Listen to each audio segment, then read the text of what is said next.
네, 이번 시간에는 이제 크롤링에 대해서 기본적인 개념에 대해 설명하는 시간을 이제 갖도록 하겠습니다.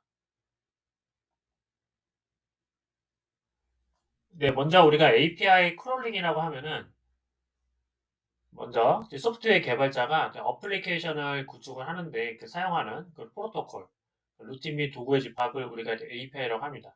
즉, API 크롤링이라 하는 거는 바로 이러한 이제 프로토콜에 의해서 데이터를 수집하는 방식을 의미한다라고 할 수 있습니다. 그래서 일반적으로 우리가 클라이언트가 정보를 요청을 하면 인증키와 함께 정보를 요청을 하면은 그러면은 그 서버에 있는 그 데이터를 전달을 하게 되고 이 API를 통해서 우리 클라이언트가 각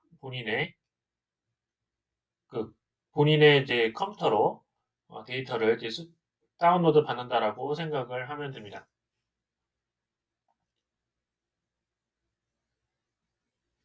API를 활용해서 이제 데이터를 추천하는 프로세스를 좀 더 간결하게 설명을 하면은 인증키가 존재를 해야 하고요. 그래서 우리가 이제 먼저 오른쪽에 보시는 여러분들 화면의 오른쪽에 보는 이제 사이트에서 인증키 파일을 발급을 받아야 됩니다. 그래서 인증키를 활용을 한 상태에서 자, 인증키 파일을 확인한 상태에서 우리가 리퀘스트를 요청을 하는 거고요. 그럼 인증키가 이제 확인이 됐기 때문에 리스판스라고 여러분들이 생각을 하시면 될 것 같아요. 네, 그래서 이제 우리가 이제 예제로 먼저 간단하게 이제 볼 예제는 서울 열린데이터 광장을 여러분들이 확인을 하실 거고요. 그래서 회원가입을 신청을 하고 나면 어, 여러분들 메뉴창에 보시면 인증키 신청하는 파트가 있습니다. 또 다른 방식으로는 크롤링에 대한 이제 기본적인 여러 가지 방식이 있습니다. 그래서 두 번째 방식은 우리가 HTML 정보를 그냥 가져오는 우리가 다른 타사의 이제 웹사이트를 접근해서 우리가 크롤링을 하는 그런 내용이 있는데, 이 크롤링을 할 때 우리가 이제 보통 스크래핑이라고 얘기를 합니다. 그래서 스크래핑이라고 하는 거는 그 데이터를 수집하는 모든 행위라고 얘기를 하고요. 크롤링은 데이터를 불러오는 거, 파싱은 크롤링한 데이터에서 원하는 정보를 뽑아낸 것을 이제 보통 파싱을 합니다. 그래서 용어적으로는 여러분들 이 세 개가 있으니까 한번 확인 한번 해보시면은 기억을 좀 해두시면 좋습니다. 그 웹에서 데이터를 수집을 할 때 우리가 이제 주요 목적은 당연히 분석에 필요한 데이터를 수집을 하는 겁니다. 그래서 우리가 앞선 상황에서 이제 봤을 때 우리가 이제 API를 호출을 하게 되죠. 그러면은 이 API라는 거는 일종의 양식이 있고 규약이 있기 때문에 정제된 데이터를 획득을 할 수가 있습니다. 그러나 다만 문제는 용량이 제한적이고 또한 유료화 가능성이 있기 때문에 이런 부분들은 또 참고를 해주셔야 되고요. 웹사이트 같은 경우에는 직접 접근해가지고 내가 원하는 만큼 데이터를 수집을 할 수가 있습니다. 그런데 하나의 단점은 데이터를 모두 다 직접 가공을 해야 하고요. 그 다음에 고려사항은 이제 우리가 법적인 문제가 발생을 할 수가 있어요. 네, 그래서 이제 UI를 변경을 하거나, 만약에 또 하나 이제 특이한 점은 만약에 해당되는 사이트에서 UI가 변경이 되면 또 모두 수정을 해야 되는 그런 번거로움이 존재합니다. 이번에 수강하시는 수강생분들 취준생이잖아요. 그럴 경우에는 그래서 개인적으로는 이거는 강사의 개인적인 생각이지만 API 방식으로 크롤링을 하는 것을 좀 더 많이 추천합니다. 그래서 그 가장 큰 이유는 이제 각 웹사이트에 접근을 할 때 이게 로버스 txt라는 이게 문서가 있죠. 그거를 확인을 해야 되는데 이 각각의 사이트마다 사실 허용 범위가 다 달라요. 그래서 계속 수집을 진행을 하게 되면 그러면은 IP 차단 가능성이 또 이렇게 존재합니다. 그러면은 이제 수집이 안 된다는 얘기죠. 네, 그 또 하나는 뭐냐면 이 법적 분쟁 발생할 가능성이 매우 다분합니다. 그래서 이제 이런 지적재산권과 관련된 문제가 있기 때문에 특히 이제 이걸 크롤링과 관련해서는 여러 가지 이제 법적인 문제로 인해서 좀 많은 몇몇 사이트 같은 경우에는 서로 법적 소송을 진행을 하기도 했었어요. 네, 그러다 보니까 좀 더 안전한 방식으로 하기를 하는 것을 좀 더 추천을 하고요. 네, 그래서 그 방식이 제가 API를 활용한 방식이라고 생각을 하시면 될 것 같습니다. 웹크롤링의 프로세스는 일반적으로 크게 한 4단계 정도로 이루어진다라고 보시면 될 것 같아요. 네, 먼저 이제 리퀘스트를 이제 하는데 이제 get 방식과 post 방식으로 이제 HTTP를 통신을 진행을 하고요. 그 다음에 이제 응답을 하겠죠. 그러면은 응답 결과를 확인해서 상태 코드나 인코딩 방식을 우리가 확인을 하게 됩니다. 응답받은 객체를 또 텍스트로 이제 출력을 하고, 응답받은 객체에 대해서 상대 HTML을 이제 포함하는 여부를 확인해가지고 우리가 이제 그 데이터를 다운로드 받는다라고 생각을 하시면 됩니다. 네, 그런데 이 응답을 받은 거에서 그런 HTML로 보통 이제 데이터가 들어오기 때문에 거기서 내가 모든 데이터가 다 필요한 게 아니죠. 그래서 원하는 데이터들을 여러분들이 HTML로 태그로 접근해가지고 해당되는 요소를 찾고 그 다음에 HTML 요소로부터 데이터를 추출하는 그 과정을 거치게 되고요. 그 다음에 데이터 전처리랑 또 저장을 통해서 텍스트 전처리, 그 다음에 데이터 프레임으로 변환해서 또 이제 엑셀로 보내거나 아니면 DB에 저장하는 형태를 띄게 됩니다.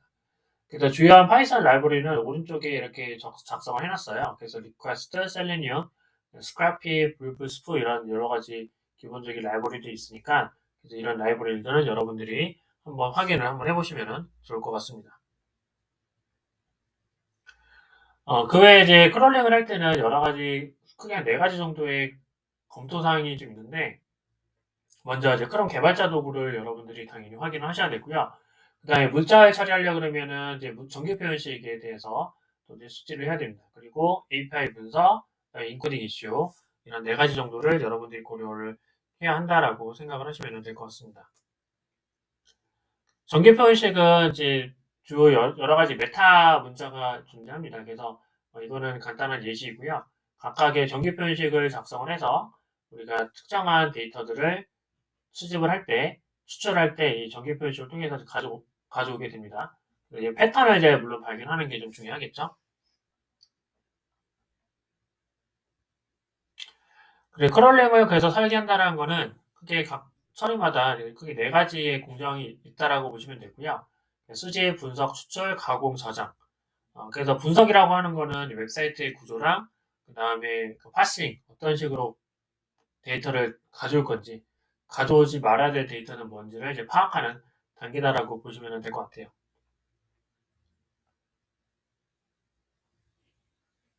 또 하나는 네트워크 요청인데 그 네트워크 요청을 진행을 할 때 간격 설정을 좀 잘 해주셔야 돼요. 특히 이제 그 API 같은 경우에는 그렇게 큰 문제가 안 되지만 만약에 여러분들이 교육 목적으로 이렇게 일반 사이트에다 접근한다 그러면은 사실은 이제 타 비즈니스에 영향을 줄 수가 있잖아요.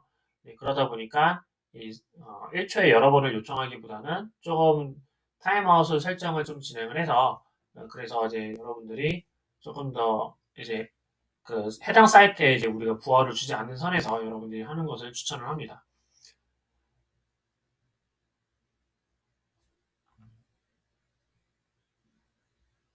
네, 크롤링의 주요 라이브러리를 소개를 잠깐 하려고 합니다. 먼저 셀레니움은 동적 웹 컨텐츠 스크래핑을 하는데 널리 사용을 하고요. 뭐 예를 들면은 자바스크립트라던가 뭐 이런 부분 텍스트들이 있을 때, 그 데이터가 있을 때 우리가 좀 셀레니움을 통해서 작업을 하고요. 버튼 클릭, 양식 작성, 인간의 약간 상호작용을 모방해서 이제 셀레니움이 코드가 돌아간다라고 보시면 됩니다. 그래서 이제 크롬이나 이제 파이어폭스 등 다양한 브라우저와 호환이 되고요. 그러나 다만 확인해야 될 거는 상태 코드 같은 것들은 바로 하기가 좀 어려워요. 네, 그렇기 때문에 이 부분들 좀 주의하시면 될 것 같고, 주요한 메서드로는 이제 find element 뭐 또는 find elements라는 그 메서드가 있습니다. 그다음 두 번째 이제 라이브러리는 request 라이브러리인데, request는 우리가 요청하다라는 거잖아요. 네, 그렇기 때문에 실제로 맨 처음에 우리가 데이터에 접근할 때 이제 이 리퀘스트 라이브러리를 통해서 웹페이지에 접근을 하게 되고요. 다만 이제 자바스크립트 같은 동적 페이지는 적용이 안 돼서 그래서 이제 이런 부분들도 좀 확인을 해주시면 좋을 것 같고, 특정 정보를 가져올 경우에는 뷰티풀 스프 라이브러리를 통해서 가져오게 됩니다. 주요한 메서드는 이제 get 방식과 post 방식 이 2가지 방식 웹사이트에 모두 다 유용합니다. 네, 그 다음에 이제 두 번째는 마지막으로 이제 뷰티풀 스프 라이브러리가 있습니다. 이 뷰티풀 스프는 이제 실제로 여러분들이 크롤링을 하게 되면은 자주 쓰는 메서드 중에 하나라고 보시면 되고, 라이브러리라고 보시면 되고요. XML이나 HTML 문서 파싱을 하기 위한 라이브러리라고 보시면 됩니다.